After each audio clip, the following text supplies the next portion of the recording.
오늘 아침 일어나서 물 한 잔 드셨나요? 나는 별로 목마르지 않아서 안 마셨는데. 이런 분 계신가요? 그렇다면 주목하셔야 합니다. 목마르기를 기다린다면 일찍 그리고 매우 고통스럽게 죽는다고 벤맨 갤리지 박사는 그의 저서에서 충격적인 발언을 하는데요. 85%가 수분으로 구성되어 있는 뇌는 그 영향을 직접적으로 받습니다. 반대로 뇌에 적절한 수분이 항상 유지되고 있으면 뇌질환을 예방할 뿐만 아니라 뇌의 정보 처리 효율성도 높아집니다. 그리고 뇌혈관 장벽을 보호하여 알츠하이머와 파킨슨 병으로부터 우리를 안전하게 지켜줍니다. 오늘은 벤맨 갤리지 박사의 책을 바탕으로 치매가 절대 살 수 없게 만드는 단 한 가지의 영양소, 물에 대해 살펴보겠습니다. 이 영상을 끝까지 보시면 가장 효과적인 물 섭취하는 방법과 박사가 말하는 소금의 효능까지 한 번에 알 수 있을 것입니다. 지금 바로 시작합니다.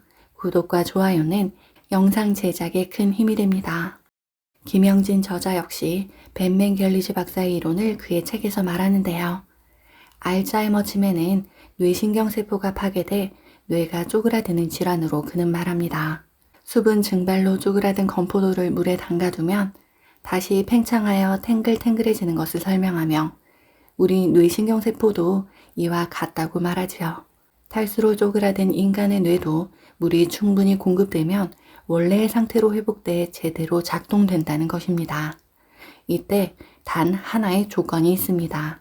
바로 우리 몸에서 물이 영양제 역할을 한다는 것을 인정하고 그렇게 섭취할 때만 가능하다는 것이지요. 파킨슨이나 알츠하이머 병은 뇌가 서서히 굳어지게 되는 퇴행성 증상인데요. 이들 증상이 얼마나 쉽게 예방될 수 있으며 심지어 치유될 수 있는지를 깨닫기 위해서는 신경계 내에서 물의 역할을 이해하는 것이 중요하다고 그는 말합니다. 평균적으로 뇌의 무게는 1.4kg 정도입니다. 대부분의 조직이 75%의 물 함량을 가지고 있는 데에 비해 뇌는 85%의 물로 구성되어 있습니다. 뇌는 물을 포함하여 전체 체중의 약 15%에 해당하는 무게에 비해 무려 20%의 물 순환을 할당받는데요. 뇌는 뇌로부터 허리까지 순환하는 뇌 척수에게 둘러싸여 있습니다. 뇌를 담고 있는 이 액체는 두개골의 충격을 흡수 보호하는 역할을 하고 머리를 재빨리 돌리거나 움직여야 할 경우 뇌의 흔들림을 방지하기도 합니다. 뇌의 모세혈관은 뇌세포가 끊임없이 일하는 가운데 배출해내는 독성 폐기물을 거르고 내보내는 일을 합니다. 뇌세포는 24시간 내내 일을 쉬지 않습니다. 몸을 잠들도록 명령하면서 정작 뇌는 잠들지 않는 것이지요. 뇌는 수분의 소실에 극도로 민감한데요. 단 1%의 수분 소실에도 견디지 못해 제 기능을 다하지 못한답니다. 뇌는 혈액 구성 성분의 이상이 있더라도 가장 효과적으로 먼저 보호받는데요. 다른 혈관과 달리 뇌 모세혈관은 뇌혈관 장벽이 있어 어떤 공격에도 강력하게 대응할 수 있습니다. 이것은 뇌를 보호하는 여과 장치라고 할 수 있는 것이지요. 얼마 전 아이의 엄지발가락에 염증이 생겨 노란 고름이 나왔는데요. 만약 고름이 뇌 안에 생기면 어떻게 될까요? 단번에 온몸에 영향을 주어 손쓰지 못할 지경에 이를지도 모릅니다. 그래서 절대 뇌가 공격받지 못하도록 특별한 장치가 하나 더 존재하는 것이지요. 하지만 탈수는 이렇게 강력한 뇌혈관 장벽도 파괴할 수 있습니다. 정말 무서운 일입니다. 뇌혈관 장벽의 파괴는 결국 중추신경계 질환을 일으켜 파킨슨병, 알츠하이머와 같은 병에 걸릴 수 있습니다. 독소를 배출하고 혈액을 맑게 하는 물 건강법에서는 물은 독소를 배출하는 역할을 한다고 말하는데요. 특히 우리 뇌에는 나이가 들수록 이상 단백질인 타우 단백질과 베타 아밀로이드 단백질이 쌓입니다. 이것이 혈류를 통해 배출하게 되는데요. 이 혈류, 즉 피를 구성하는 것이 다 아시겠지만 물입니다. 물을 효율적으로 잘 마시면 각종 질환과 더불어 치매까지 예방할 수 있는 것이지요. 지금까지 수분 섭취의 중요성을 살펴보았는데요. 그렇다면 박사가 말한 효과적인 물 섭취법은 어떤 것이 있을까요? 바로 알아봐야겠지요. 물은 식사 전에 마셔야 합니다. 가장 적절한 시간은 음식을 먹기 30분 전입니다. 물을 마심으로써 소화관이 음식을 받을 준비를 합니다. 특히 위염이나 십이지장염, 대장염, 가스가 생기는 소화불량이 있을 경우에는 반드시 물을 섭취해야 합니다. 목이 마를 때는 언제든, 심지어 식사 중에도 물을 마셔야 합니다.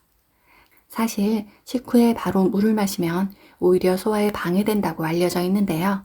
오히려 식사 후 따뜻한 물을 마시면 소화 효소가 음식물에 달라붙어 소화가 잘 될 수 있다고 똥꼬의사 이미강님도 그의 저서에서 강조하는 내용입니다.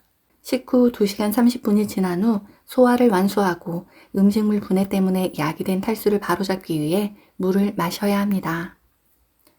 긴 수면 중에 생긴 탈수를 바로잡기 위해 아침에 일어나 제일 먼저 물부터 마셔야 합니다. 변비가 있거나 과일 야채를 충분히 먹지 않을 때는 반드시 물을 마셔야 합니다. 저도 아침에 양치하고 물을 꼭 마시는데요.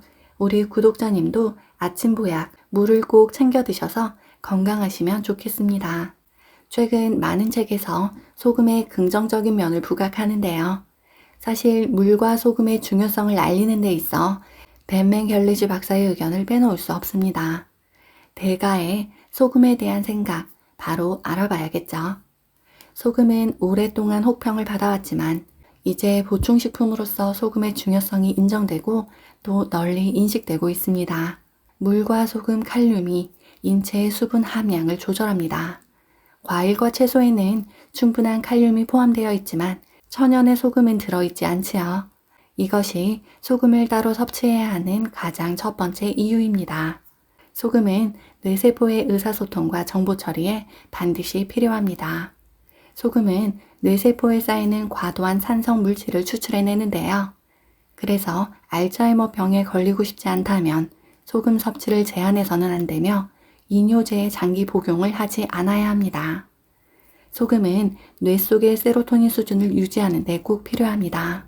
소금은 이 외에도 마른 기침을 멈추게 하고 당뇨병, 통풍성 관절암 예방에도 효과가 있다고 이 책에서는 덧붙입니다. 오늘은 벤맨 갤리지 박사의 저서를 살펴보았습니다. 물의 중요성에 대한 가장 바탕이 되는 책이어서 예전부터 관심을 가지고 있었는데요. 이 책에서는 또한 비만, 암, 우울증과 물의 관계에 대해서도 자세히 나와 있습니다. 그 중에서도 저는 특별히 뇌 건강에 관련된 부분만 집중적으로 말씀드렸습니다. 쪼글쪼글한 건포도 한 번쯤 드셔보셨죠? 건포도를 물에 넣으면 탱글탱글하게 살아나듯 쪼글쪼글해지려는 뇌를 그냥 두지 말고 이 영상이 끝나기 전에 지금 당장 시원한 물 한 잔 드셔보세요. 내 뇌가 싱싱하게 살아난다, 살아난다 이렇게 생각하면서 말이죠. 그리고 맨날 옆에서 뒹글거리는 남편 밉다 밉다 생각만 하지 마시고 시원한 물 한 잔 드시라 갖다 드리면 어떨까요? 같이 건강해야 지지고 볶고 싸울 수 있으니까요. 그리고 소중한 분들에게도 이 영상 전해주세요. 다 같이 물 한 잔 마시고 건강해져 보자고요. 구독과 좋아요는 영상 제작에 큰 힘이 된답니다. 다음에도 더 좋은 영상으로 꼭 다시 만나요.